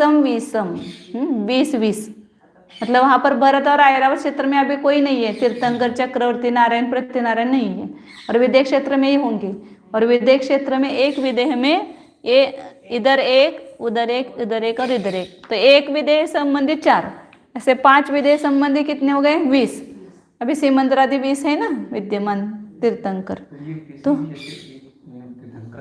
हाँ, तो किसी भी देश में किसी भी देश में हो सकते हैं। एक सिमंदर होंगे तो उसी में होंगे, हाँ सीमंदर होंगे तो उसी देश में होंगे ऐसा। लेकिन ये सीमंदराधिक 20 विद्यमान बोलते हैं, लेकिन वो उनका कोई फिक्स ये है ऐसा नहीं है, किसी क्षेत्र में हो सकते हैं। तो सीमंदर जैसे है, ये तो सीट का नाम है ना, सीमंतर नाम उनके तीर्थंकर का है नाम। मतलब तीर्थंकर का नाम तो कुछ भी होगा, लेकिन वो जैसे तीर्थंकर बने वो सीमंदर नाम ही रहता है। हाँ पूर्व विदेह के हाँ उत्तर क्षेत्र में जो तीर्थंकर होगा हाँ उसका नाम सीमंदर होगा। सीमंतर होगा। नाम मतलब फिक्स ही है, वही नाम होंगे, दूसरा नाम नहीं होगा। म्हणजे 8 देशामध्ये कुठं पण होऊ शकतं। हाँ कुटुंब कम से कम ये 20 बताए हैं, और ज़्यादा से ज़्यादा तो 21 से लेकर के 160 तक कितने भी हो सकते हैं, 21 हो सकते हैं, 22, 23, 24, 25, 160 तक कितने भी ले लो ऐसे, लेकिन कम से कम इतने तो होंगे ही नियम से। आगे हो गए नहीं, 20 शैलेखित 70 ये स्वयं वर्धो, उत्कृष्ट रूप से 170 हो गए संपूर्ण क्षेत्र में मिलकर के। अब यहाँ पर चक्रवर्ती की संपदा बता रहे कितनी है, चक्रवर्ती के संपद स्वरूपम आह, ये सब धर्म की महिमा है, तो संपदा दिख रही है अपने को, लेकिन ये चक्रवर्ती की संपदा धर्म से मिलती है। मतलब जो समय दृष्टि होगा उसी को इसी प्रकार के सातिशय पुण्य का बंध होता है। हाँ, तुलसी दिलख भक्तिमा रहा हया बिगुण नवय कोडियो नवनिहि 14 सरयणम चक्किति ओ सहस छन्नउदी। चक्रवर्ती की संपदा है कितनी है, तुलसी दिलख 84 लाख, क्या क्या है, भद्र इभ, इभ मतलब हाथी, भद्दी में ऐसा है ना, भद्र इभ, रहा मैंने रथ, हया मतलब घोड़ा, घोड़ा घोड़ा ही बोलते हैं ना हिंदी में, घोड़े। कितने वे घोड़े? विगुण नवय कोड़ी, वो 2 गुणा 9 मतलब 18, कोड़ी 18, घोड़े छोड़े 84 लक हाथी, और क्या आता है आगे, उस इत्यादि की संपत्ति वो बाद में हुए। तो 18 करोड़ घोड़े और नवनिधि, 9 प्रकार की निधि, वो निधि के भी नाम दिए उन्होंने टीका में, काल निधि, महाकाल निधि, पांडु, मानवक, शंख, नैसर्प, पद्म, पिंगल और नाना रत्न, ऐसे 9 निधि है। तो काल निधि जो है उससे क्या होता है? काल निधि से जहाँ जहाँ जो जो ऋतु होगी उस योग्य वस्तु प्रदान करेगी वो निधि। महाकाल निधि वो क्या करती है? पात्र देती है, जो भी आपको पात्र चाहिए, सिंहासन चाहिए, तैयार हो जाएगा वहाँ पर उस निधि से। उस लाल चक्रवर्ती कहीं निकलेगा ना तो उसको ये निधि साथ में जाएगी, बाकी कुछ परिग्रह लेके जाने की जरूरत नहीं, वहाँ पर ये निधि अपने आप देगी उसको। चौका लगाने में बड़ा मजा हाँ, भाजन मिलेंगे वहाँ पर। चक्रवर्ती की सेना सब भोजन करेंगे रास्ते में, जब इसके लिए जाते हैं तो ये सब निधि साथ में रहती है ना। वो पांडु निधि उससे वो धान्य प्रदान करती है, धान्य देती है। और मानवक निधि होती है वो आयुध, वस्त्र, अस्त्र क्या बोलते हैं, शस्त्र देती है। शंख है वह वादित्रादिक सब, तबला पेटी सब देगी वो। नैसर्प निधि है वो प्रासाद को, वहां जाएगा अपने आप प्रासाद बन जाएंगे ऐसे निधि नैसर्प निधि। फिर वहाँ पद्म निधि, उससे सब वस्त्र मिल जाएंगे, सब कपड़ा भी बना ले जाने की जरूरत नहीं है। पिंगल वो सब आभूषण प्रदान करती है। और नाना रत्न निधि रहती है, वो अनेक प्रकार के रत्नों को देती है। इस प्रकार 9 निधियाँ उस चक्रवर्ती के साथ रहती है, पास रहती है। और 14 प्रकार के रत्न बताएं, उसमें 7 अचेतन है और 7 चेतन है। तो अचेतन कौन कौन से? उसके साथ चक्र है, ऐसे मतलब तलवार, छत्र, दंड, दंड से वो करते हैं ना, विजार्द पर्वत को ये करते, खोलता है सेनापति, दंड लगाते तो। हाँ, मणि होती है उनके पास में, वो नदी वगैरह पार करनी तो वो चर्म रहता है, उस पर बैठ करके वो समुद्र या नदी में जा सकते हैं। काकिनी रत्न होता है जिससे वो अक्षर लिखते हैं वहाँ पर, वृषभाचल पर्वत पर अपना नाम लिखते हैं काकिनी रत्न से। और भी बहुत सारे काम होते होंगे उसके। ऐसे 7 अचेतन रत्न रहते हैं और 7 चेतन रत्न हैं। कौन कौन से? गृहपति, सेनापति, हाथी, अश्व, शिल्पी, कुछ भी बनाना है तो वो शिल्पी रहता है। स्त्री ने एक पट्टरानी, वो स्त्री रत्न है उनकी। और पुरोहित, हाँ पट्टरानी स्त्री कहलाती है वो, ये रत्न। और पुरोहित, इस प्रकार 7 चेतन रत्न होते हैं। गृहपति रहता है ना, इतनी बड़ी परिवार है, कौन संभालेगा इतनी रानियाँ, इतने पत्र, इतने घोड़े, सब ये गृहपति रहता है। सेना को संभालने वाला सेनापति रहता है।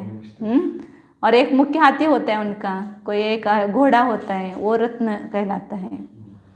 और शिल्पी भी रहता है। तो इस प्रकार ये सब चक्रवर्ती का संपदा बताई चक्रवर्ती की।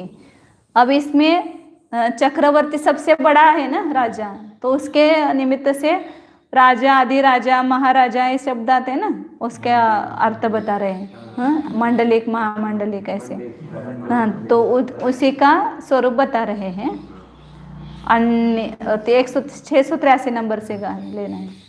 अन्य सग पद विठिया सेना गण वणिज दंड वैमंती महयर तलयर वण्णा चौरंग पुरोह मच्च महमच्चा यदि 18 सेढ़ी नहीं वो राजा हवेच मौड़ धरो पंचसयराय सामी अहिराजो तो महाराजो तह अंध मंडलियो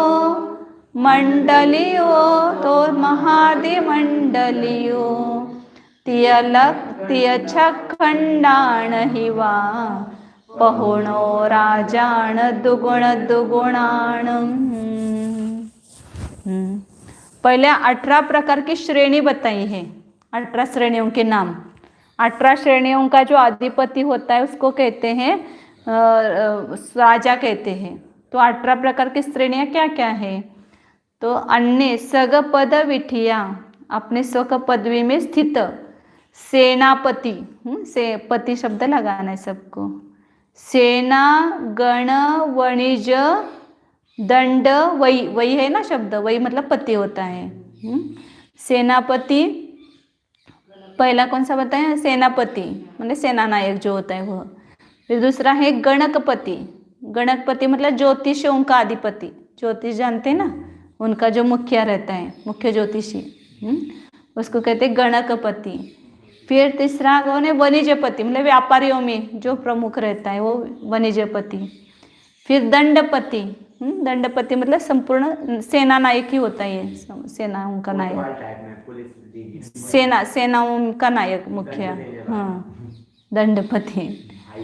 हाँ, मंत्री मतलब पंचांग मंत्र में प्रवीण होता है वो मंत्री। महत्तर, मंत्री जो सलाह वगैरह देता है उसमें राजा को, पंचांग मंत्र ऐसा बोला है, पंचांग मंत्र को में जो प्रवीण होता है। पंचांग मंत्र क्या होता है पता नहीं। हाँ संतरा सलाह देना नहीं। महत्तर जो होता है कुल में जो वृद्ध है, कुल में जो वृद्ध होता है उसको महत्तर बोलते हैं। तलवर, तलवर मतलब कोतवाल, जो नगर वगैरह को संभालता है तो कोतवाल, कोटपाल, कोटपाल कहो। फिर वन्ना, 4 वर्ण, ये ब्राह्मण क्षत्रिय वैश्य शूद्र, ये 4 वर्ण मतलब अलग अलग लेंगे उसको। चौरंग मतलब 4 प्रकार की सेना, रथ, हाथी, घोड़ा और पैदल चलने वाले, ऐसे चतुरंग सेना। पुरोह मतलब पुरोहित, अमात्य मतलब अमात्य, और महामात्य, अमात्य मतलब देश का अधिकारी होता है, जिलाधिकारी वह अमात्य, और पूरे इसका राज्य का अधिकारी रहता है वह महामात्य। ये चाणक्य थे ना महामात्य, वो राक्षस उसमें आता है कि चाणक्य सीरियल वगैरह में देखते हैं उसमें महामात्य। नहीं, ये सब प्रधानमंत्री हो गया और मुख्यमंत्री हो गया। हाँ, प्रधानमंत्री महामात्य हो गया, प्रदेश का अमात्य, अमात्य हो गया। यदि 18 श्रेणी हयो, इस प्रकार 18 प्रकार की श्रेणियों का जो अहिय, अहिय श्रेणी अहियों मतलब अधिपति, वह राजो हवेज, वह राजा होता है और वह मुकुटधर होता है, मुकुटधारी बोलते हैं ना, मुकुट को धारण करने वाला।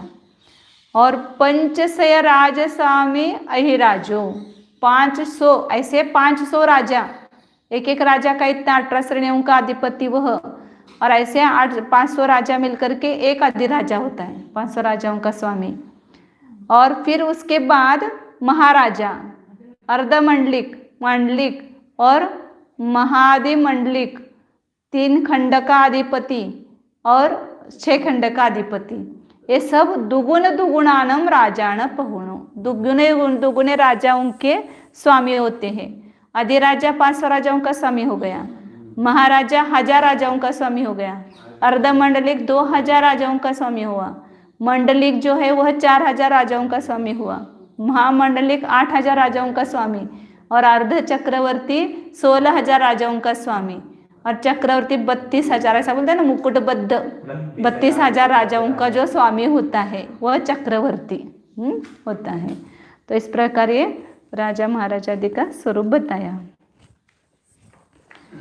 अभी सब ये कुछ नहीं है, या तो अभी देश प्रधानमंत्री नहीं है, राजा का राजशाही पद्धति नहीं ना, राजा को है ही नहीं है। इस समय का जो प्रधानमंत्री है, हाँ, इनके अनुपात में तो अभी कुछ नहीं है, नौकरी कहलाएगा, नौकरी चक्रवर्ती का नौकरी कहलाएगा। हाँ, आगे अब तीर्थंकर का विशेष स्वरूप बताते हैं। तीर्थंकर कैसा होता है? सयल भुवने कणा हो तिथयरो कोमदीव कुंदम वा धवले ही चामरे हिम चौसट्टी ही विद्यमानोस। और सबसे ज्यादा वैभव किसका होता है? चक्रवर्ती से भी तीर्थंकर का। इसलिए कहा शैल भुवन कणा हो, संपूर्ण 3 लोक का कहो तो भी चलता है। संपूर्ण लोक का मतलब तीनों लोकों का जो एक नाथ है, एक अद्वितीय नाथ, दूसरा कोई नाथ नहीं है। तिथयरो वह तीर्थंकर है। कैसा है वो? कोमदीव कुंदम वा, कौमुदी मतलब चांदनी होती है ना चंद्र की, उसके समान, और कुंद पुष्प के समान, धवल मतलब सफेद श्वेत, ऐसे चमरों के 64 चमरों के द्वारा विद्यमान हो, देव आकर के 64 चमर जिनके डोलते हैं, इस प्रकार का वैभव जिनका है।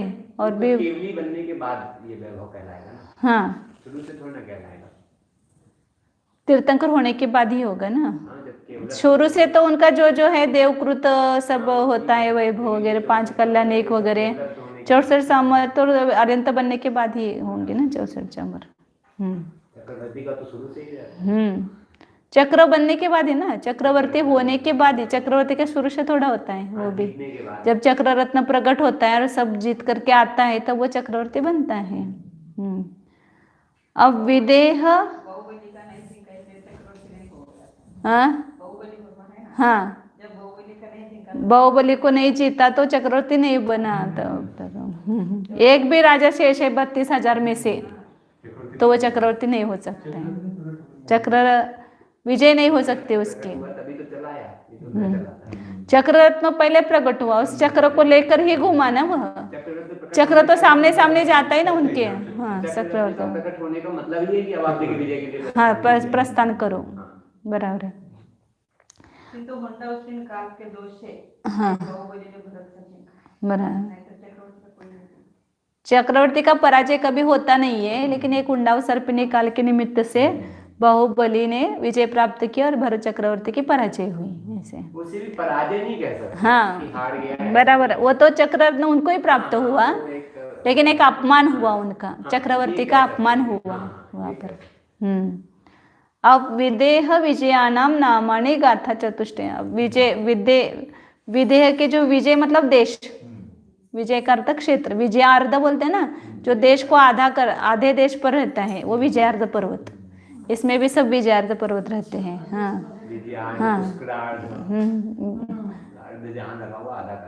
विजय का आधा मतलब देश का आधा भाग, और वहां पर पर्वत गिर रहा है, इसलिए उस पर्वत का नाम ही विजयार्ध पर्वत हो गया। अब इन विदेह क्षेत्रों के जो 32 देश है एक एक विदेह में, उनके नाम बताते हैं।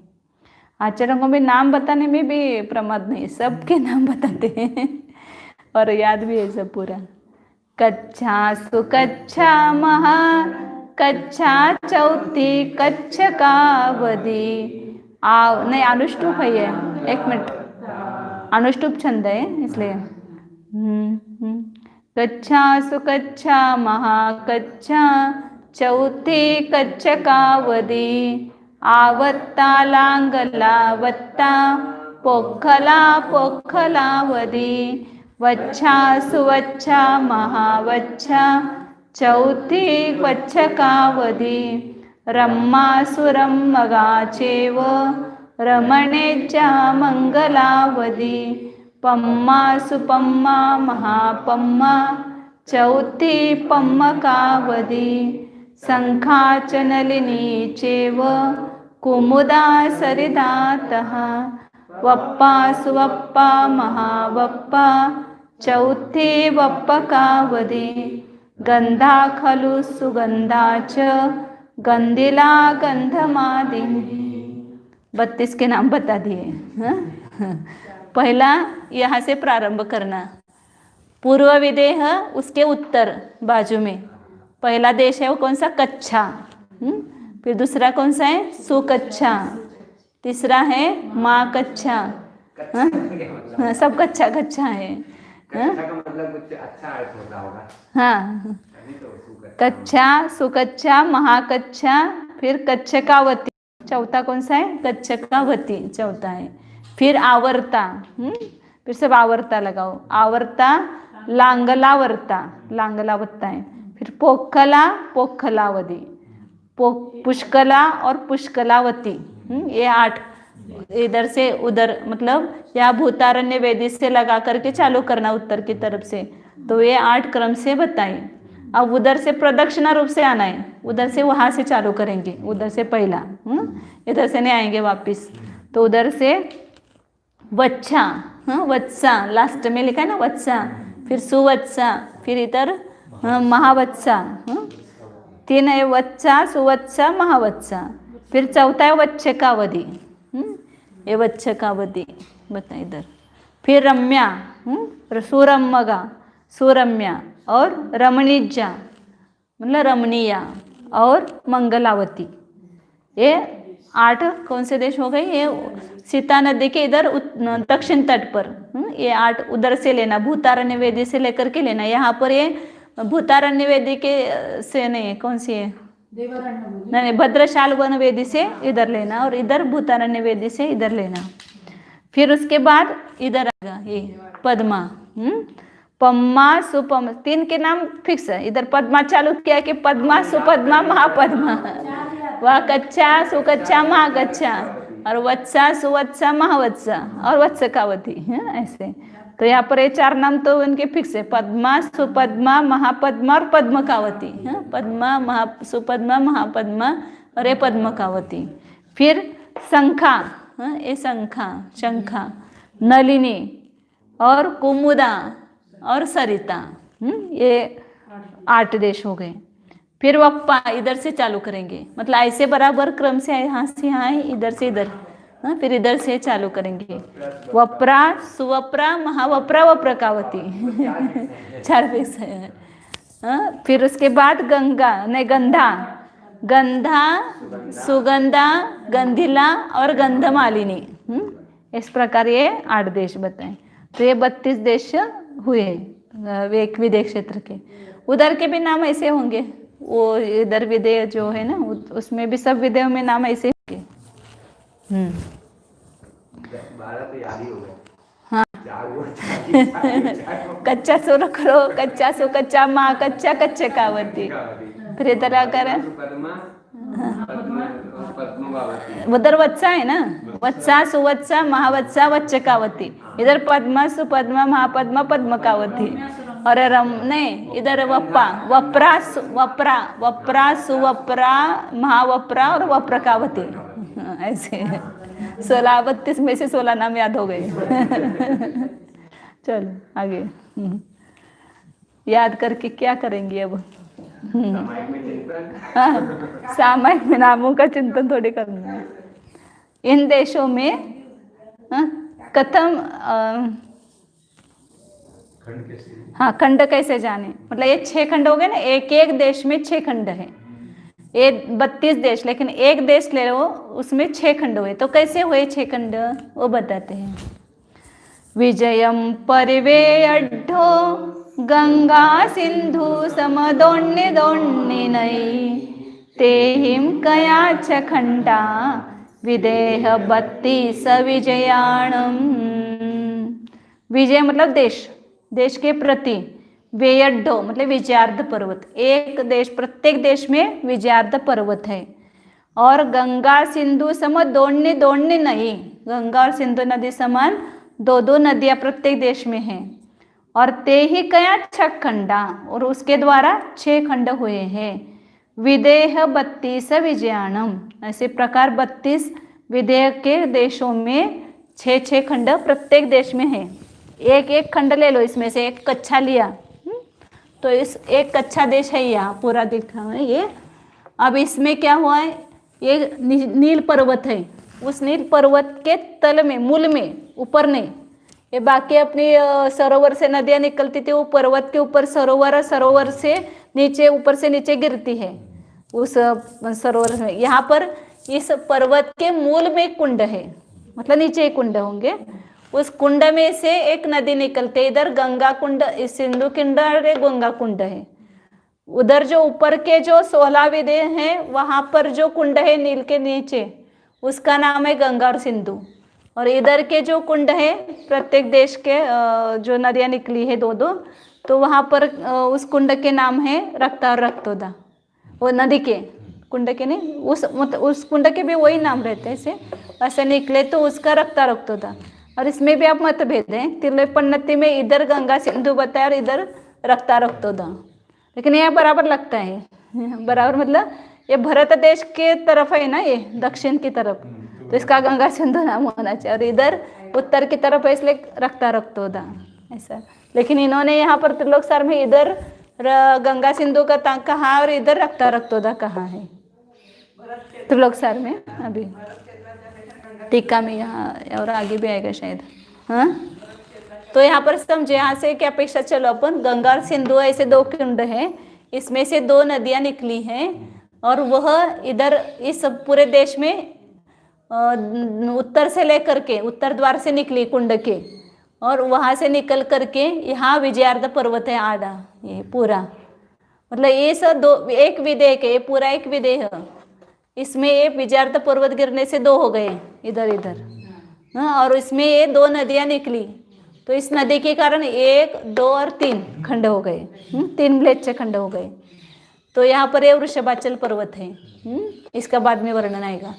तो ये गंगा सिंधु नदी निकली, सिंधु और ये गंगा, और ये विजयार्ध पर्वत, इसके निमित्त से 6 खंड हो गए। हाँ, ये म्लेच्छ खंड 1, 2, 3, यहाँ पर ये म्लेच्छ खंड, इधर भी म्लेच्छ खंड, और बीच में आर्यखंड है, एक आर्यखंड और 5 म्लेच्छ खंड।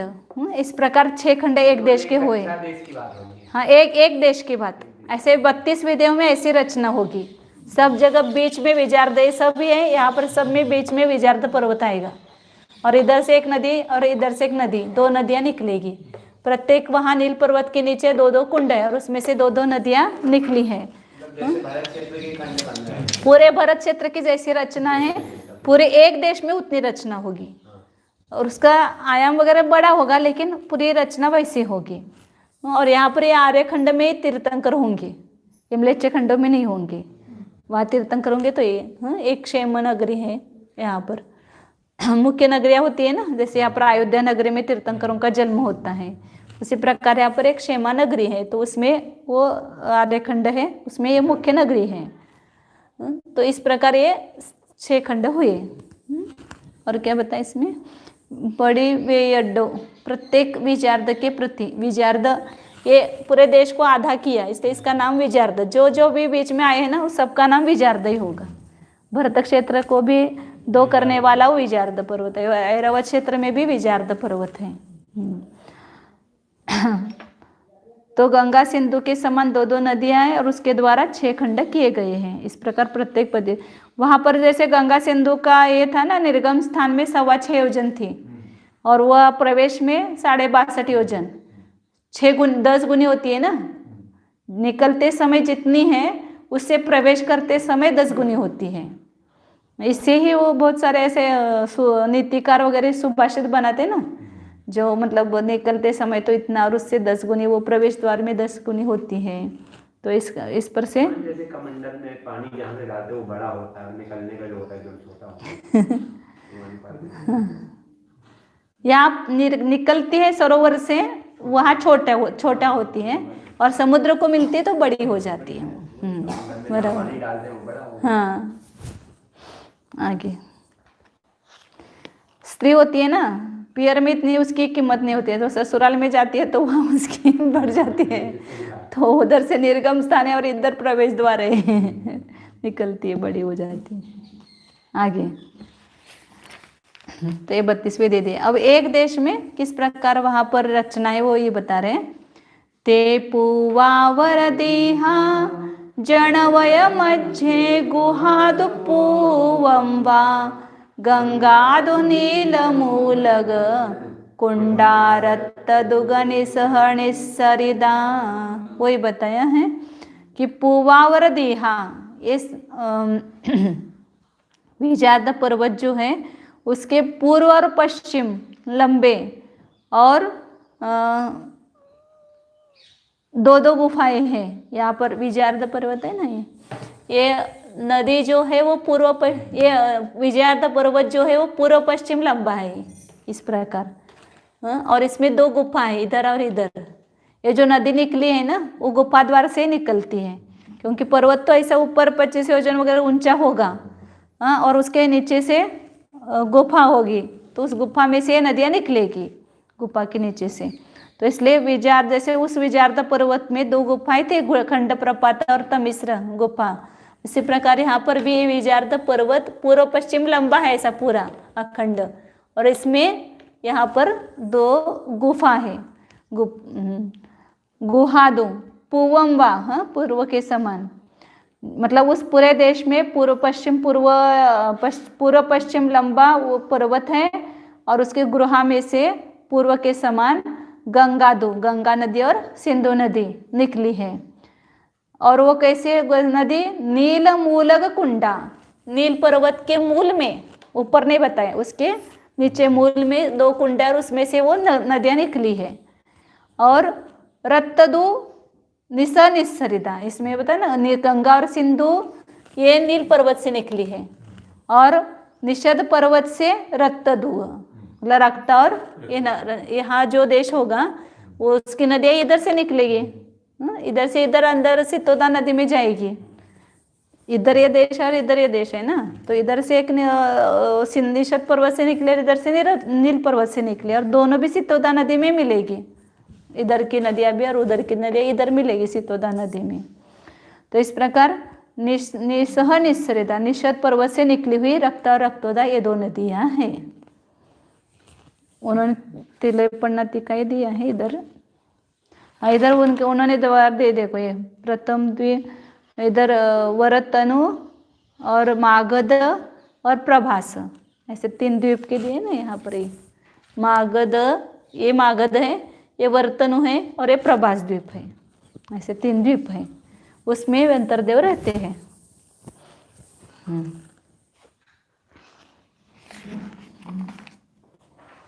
आगे अब उस विजार्द पर्वत का ये बता रहे, स्वरूप बता रहे हैं। उस विजार्द पर्वत पर विद्याधर रहते हैं, वास करते हैं, तो उनके नगर वगैरह कहाँ पर है वो बता रहे हैं। 10 बणोति पन्नम तीसम दशयम च रूपगिरिवासा खैराभिजोग सेढ़ी सिहरे सिद्धादिकूलम तू। 10 पणोति पन्नम तीसम दशयम च, पूरे विजार्द पर्वत की ऊंचाई 25 योजन है। उसमें पहले 10 योजन तक वो कितना लंबा है, ये तो चित्र काढायला पाहिजे, कसं काढायचं रे।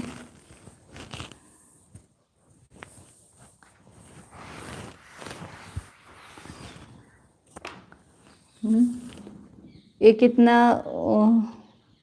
इधर पहले 25 योजन है, 50 योजन है, 50 योजन, फिर ऊपर जाएंगे तो यहाँ तक वो 50 योजन ही है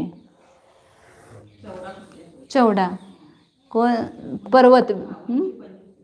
हाँ, ये विजार्द पर्वत का चल रहा है ना, तो 10 योजन तक वह चौड़ा कितना है, 50 योजन है। फिर उसके ऊपर 10 योजन अंदर आता है, हाँ, तो यहाँ पर 30 योजन है, 30 ये यहाँ से यहाँ ये 30 योजन के आ गया कटड़ा। फिर इसके ऊपर और 10 योजन कम हो जाएगा, तो 10 रह जाएगा, 10 योजन के ऐसे 3 कटनियाँ हैं। विजार्द पर्वत में 10 योजन तक ऐसा वो सीधा गया है, फिर वहाँ पर उसके अंदर 10 योजन गया, उधर से और इधर से दोनों तरफ से, मतलब असं ते ह्याच्यात यहाँ पर वो निकाला है ना चौड़ा है, पुस्तक जिनके पास में होगी, ये यहाँ से ये 10 योजन गया ना, ये इधर से और इधर से वो इधर भीतर गया। तो ये जो भीतर गया हुआ भाग है, जैसे वो वन बने ना 500 योजन में, जब सुमेरु पर्वत में देखा, मेरु पर्वत अंदर 500 योजन गया ना, तो वहाँ पर वो नंदनवन बन गया। तो ऐसे यहाँ पर जब 10 योजन इधर से और उधर से जाएगा, तो वहाँ पर वो विद्याधरों के निवास स्थान सब बनेंगे, विद्याधरों के नगर। वो पूरा जो कटड़ा बन जाएगा ना एक 10 योजन का, 10 योजन जो अंदर आया है, पूरा वो 10 योजन की श्रेणी रहेगी, तो वहाँ पर वो विद्याधरों के और व्यंतरों के वो निवास स्थान है वो बता रहे हैं वहाँ पर। फिर वो ऊपर 10 योजन गया, वापस अंदर 10 योजन गया। अपनी जो सीढ़ी होती है ना, वैसे एक पहले 50 योजन तक वो चौड़ा रह गया, ऐसे ऐसा बता रहे। ये विजयार्थ पर्वत तो लंबा तो ऐसा होगा, लेकिन दक्षिण उत्तर नीचे देखेंगे तो 50 योजन होगा। फिर 10 योजन तक वो 50 योजन ही रहेगा, फिर अंदर आएगा 10 योजन। तो ये जो अंदर इधर से और इधर से आ गया, तो इधर भी और इधर भी वहाँ पर विद्याधरों की नगर श्रेणियाँ होगी, मतलब निवास वगैरह होंगे। फिर ऊपर ऐसे 10 योजन गया वो विजयार्थ पर्वत, वापिस 10-10 योजन अंदर आया। तो उस 10 योजनों में पुनः उसके स्थान है वो आगे बताएंगे किसके हैं वो। अभियोग्य जाति के देव रहते हैं वहाँ पर, दूसरी श्रेणी पर, दूसरी जो कटनी आएगी वहाँ पर। और पुनः वैसा ही 10 योजन ऊपर गया है, मतलब 2 कटनियाँ हो गई उसमें विजयार्थ पर्वत में। समझ आए ना, ऐसे ऐसा गया 50 योजन तक, फिर मतलब 10 योजन तक ऐसा 50 योजन है विजयार्थ पर्वत। ऊपर जाने पर 10-10 योजन अंदर गया पर्वत। तो उस 10 योजनों में इधर से और उधर से दोनों तरफ से, दक्षिण और उत्तर दोनों तरफ से ये विजयार्थ अपने विद्याधर देवों के नगर होंगे। फिर दूसरी श्रेणी गया 30 योजन तक, वैसा ही गया। पुनः इधर से 10 योजन और इधर से 10 योजन अंदर आया, तो बीच में 10 योजन रह गया वह। तो उस 10 योजनों में वो अभियोग्य जाति के देव रहते हैं। आगे देना खयर अभियोग ना, इधर आ रहा है ना समझ में। हाँ हाँ, विद्याधर नगरों की श्रेणियाँ हैं। ये अभी मुझे लगा था आज नहीं होगा, इसलिए नहीं निकाला। हाँ इसमें अलग बना हुआ है आगे नहीं, ये दूसरी पुस्तक है, वो पुस्तक दूसरी है। वही तो मैं इससे समझने की हाँ कोशिश कर रहा हूँ। नहीं, वो पुस्तक दूसरी है, हमारी इसमें बराबर निकाला है ऐसा। इसमें एक प्रश्न था। हाँ जैसे विद्यार्थी की श्रेणी पे ये रहते हैं विद्यालय, यह तो मिलेच्छ खंड में, कौन से 5 मिलेच्छ खंड है चारों। हाँ, उनको कोई संबंध नहीं ना, उनके नगर अलग ही है ना। वो नाम म्लेच्छ खंड में ना आर्य खंड में है। विजयार्थ पर्वत ही है ना, पर्वत के ऊपर ही है नगर है, पर्वत की श्रेणियों में ही है, नहीं है। उनका वो विजयार्थ पर्वत का भाग ही अलग हो गया ना। बनाता है हाँ, मतलब विद्याधर सब ऊपर ही रहते हैं, वो सब विजयार्थ पर्वत के ऊपर ही रहते हैं विद्याधर। इधर आर्य खंड वगैरह वो विद्याधर आते हैं, लेकिन भूमि को चिर नहीं बोलते उनको। वो विद्याधर तो आकाश से आते हैं। और हाँ, वो यहाँ पर भी विजयार्थ पर्वत पर ही श्रेणियाँ है ना। यहाँ पर भी भरत और ऐरावत क्षेत्र में जो बीच में विजयार्थ पर्वत है, वहाँ पर भी ऐसी 3 कटनियाँ हैं। तो उसमें ही हाँ, वहीं पर उनके निवास होते हैं। नगर के नगर है उनके विजयार्थ पर्वतों के ऊपर। ये 10 योजन भी बहुत बड़ा है, ऐसा अपने योजनों से नहीं है, ये वो से योजन से है।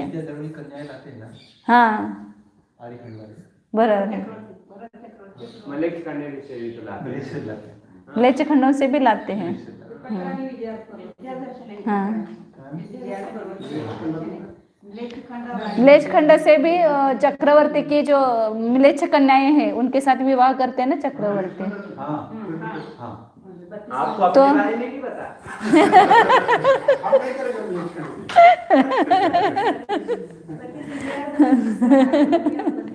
चांगला अच्छा जोक बन गया। चलो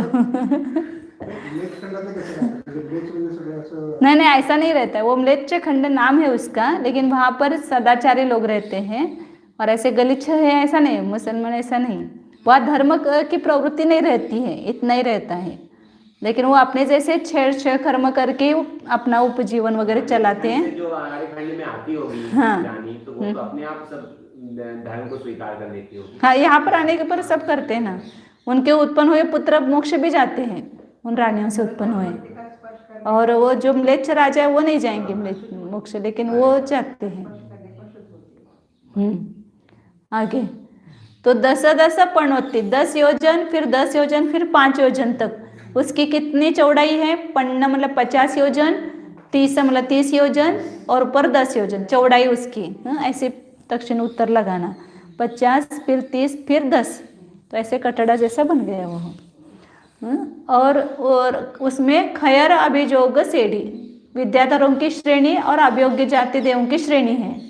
श्रीहरे शिखर पर क्या है? सिद्धादि कूलम, सिद्धादि कूट है। ये 8 कूट बने हुए ना इधर, सब जगह 8 या 9 कूट रहते हैं। 9 कूटों में से एक जनायतन रहता है, सब विचारत पर एक जनायतन रहता है ना।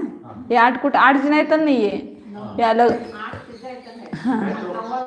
मैं तो ताई ये कह रहा हूँ कि ये नंदीसा दीप बनाने की जगह ऐसा कोई दीप बनाया जाए जो नहीं बना कहीं। शिखरतर सिद्धायतन आदि 9 कूट है, जिसका चित्रण इस प्रकार है, आगे दिया है।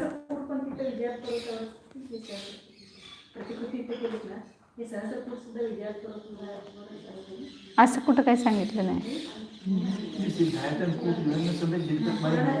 हाँ हाँ, 9 कूटों में नहीं होता, एक ही जनायतन रहता है, एक कूट पर जनायतन रहता है। तो एक विजयार्थ पर एक ही जनायतन है, वो कृत्रिम, वो अलग अलग देव वगैरह उनके निवास स्थाने होते हैं। आगे बस करते हैं, टाइम हो गए, टाइम हो गए 4:15। हाँ नहीं हाँ हाँ। अभी वो आगे है ना, 55 नगरों के नाम बताइए एक साथ, कितनी गाते हैं? 8-10 गाते हैं। हाँ हाँ, तो वहाँ तक होता था। हाँ, जो 8 भूमियां हैं, हाँ, वो कौन कौन सी हैं? 8 भूमि मतलब पृथ्वी, 8 पृथ्वियाँ तो अष्टम वसुधा। हाँ वही बोल रहे ना, 7 पृथ्वी तो नीचे है। कहाँ नीचे? ये अपनी चित्रा पृथ्वी जो है उसके नीचे 7 पृथ्वी है ना। पहली रत्न प्रभा, दूसरी शर्करा प्रभा, इसको काउंट कैसे करेंगे? वो रत्न प्रभा एक पूरी कही जाएगी ना। कौन सी कहलाएगी? अपन जिस पर है वो ऊपर की चित्रा पृथ्वी। रत्न प्रभा के 3 भाग हैं, तो सबसे ऊपर वाली जो होगी वो रत्न प्रभा होगी। नहीं पूरी रत्न प्रभा पृथ्वी। ठीक है ना, तो ऊपर वाली रत्न प्रभा, उसके नीचे वाली बालुका प्रभा। हाँ, उसके नीचे मतलब वो एक राज्य छोड़ करके जो एक राज्य तक जाने पर वो वालुका प्रभा है, फिर शर्करा प्रभा है। ये क्रम कैसे होता है कि पहली, दूसरी, तीसरी, चौथी, 5वीं, 6वीं, 7वीं और फिर ऊपर जाकर के 8वीं होगी? बराबर है ना। तो ऊपर कैसे? या तो नीचे से शुरू होगी? नहीं नहीं, ऐसा कुछ नहीं, ऊपर पहले दूसरे ऐसा मत कहो। ये 7 पृथ्वियां नीचे हैं और 8वीं पृथ्वी ऊपर है, बस। क्रम तो उसका होना कि भाई ऐसे ऊपर। और नाम वगैरह बताते समय पहले नरक से इधर बताएंगे ना, इसलिए अपेक्षा से बताए कि पहली पृथ्वी, दूसरी पृथ्वी, ऐसा आपके यहीं से बिगिन हो। उसके साथ सबसे उत्कृष्ट मोक्ष उसकी। नहीं, मैं इसका त्रिलोक सार का ही आ रहा था, उसमें तो उसका क्रम कैसे निर्धारित करना है? उसके नाम नीचे से नहीं बताएंगे, ऊपर से ही बताएंगे। उसका क्रम फिर उल्टा रहेगा, है ना? यहाँ से बीच में से शुरू होगी वो और फिर ऊपर जाएंगी 8वीं। ऐसा क्रम ऐसा कुछ नहीं है, वो 7 पृथ्वियां है बस, और ये 8वीं ऊपर है।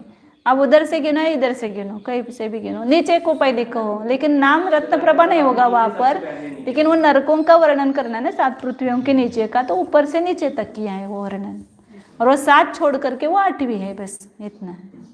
क्रम ऐसा थोड़ी लगा नहीं वहां पर, नीचे से ऊपर ऐसा। ये उल्टा क्रम कैसे हो सकता है? या तो नीचे से शुरू होगी रत्न, फिर नहीं, नीचे से नहीं होगी, वैसा नहीं है ना, वैसा है नहीं ना वो पृथ्वी। फिर ऐसा बोलना है तो आप ऐसा बोलो, महातम प्रभा, फिर तम प्रभा, फिर पंक प्रभा, फिर धूम प्रभा, ऐसा नाम बोलो तो चलेगा।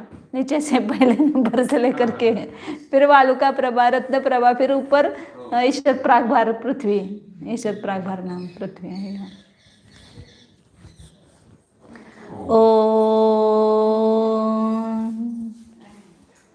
जानिए, स्वदेश को जानिए। यह असंख्यात प्रदेश ही अपना स्वदेश है, अपने असंख्यात प्रदेश। असंख्यात प्रदेश अखंड है, एक उन अखंड प्रदेशों में मेरा ही राज्य है। मैं ही इस देश का स्वामी हूँ। यह असंख्यात प्रदेश पर किसी अन्य का राज्य नहीं है। इन असंख्यात प्रदेशों में अनंत गुणों का वैभव भरा हुआ है। उसको देखिए, अपने उपयोग को बाहर से अंदर लाइए। अपने देश में चले जाइए और उस देश में क्या क्या भरा हुआ है उसकी एक बार जानकारी लीजिए। इस मेरे स्वदेश में अनंत गुणरूपी रत्न भरे हुए हैं, कुछ भी कम नहीं है। यह मेरे असंख्यात प्रदेश सुख का सागर है, आनंद का कंद है, ज्ञान समुंदर है। देखिए भीतर, इसमें वीर्य है, सब अनंत गुणरूपी रत्न भरे हुए हैं। ऐसा यह मेरा देश अनंत गुणरूपी रत्नों से अलंकृत है, सुशोभित है, सज्ज है। इसमें सदैव सुभिक्ष है, कभी भी दुर्भिक्ष नहीं है। जब चाहो आप अनंत आनंद ले सकते हो, ऐसी सुविधा इस देश में है। देखिए, अपने देश को देखिए, अपने देश को स्पर्श कीजिए। अपने देश में ही अपने अवगाहना है। अन्य देश में, इस शरीर रूपी देश में भी मेरा प्रवेश नहीं है। मेरे अवगाहना मेरे ही क्षेत्र में है। अन्य देशों से मुझे कुछ भी मतलब नहीं है। मैं अन्य देश में जाता ही नहीं हूँ, मैं अपने ही देश में रहता हूँ।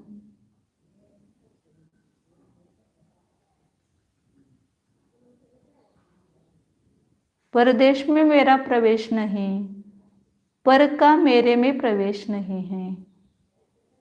मैं अपने में हूँ, अन्य सभी जीव अपने अपने क्षेत्र में ही हैं। मैं उसके क्षेत्र में नहीं जाता हूँ, अन्य जीव मेरे क्षेत्र में आता नहीं है। तो उपयोग को भी अपने स्व क्षेत्र में ही रमाइए। यही मेरा रमणीय स्थल है, विश्रांति स्थल है। यहाँ पर परम शांति है, शांति स्थली है, इसमें ही रहिए। पर घर में जाने में ही आकुलता, चिंता, भय सब कुछ है। तो अपने घर में निश्चिंत रहिए। जैसे अनंत सिद्ध अपने घर में ही रहते हैं, तो अनंत आनंद का वेदन करते हैं। चलिए, जैसा सिद्ध वैसा मैं हूँ।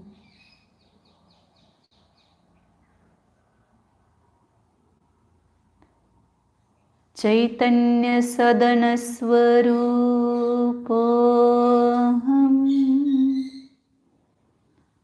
निज सुखालय स्वरूपोऽहम्,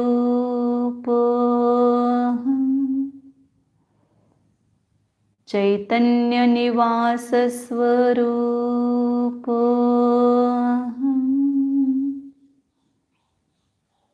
चैतन्य गुहा स्वरूपोऽहम्,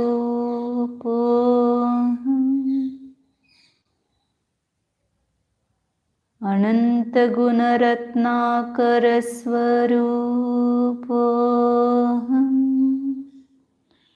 चैतन्य चिंतामणि स्वरूपोऽहम्, शुद्धोऽहम्, एकोऽहम्, ध्रुवोऽहम्।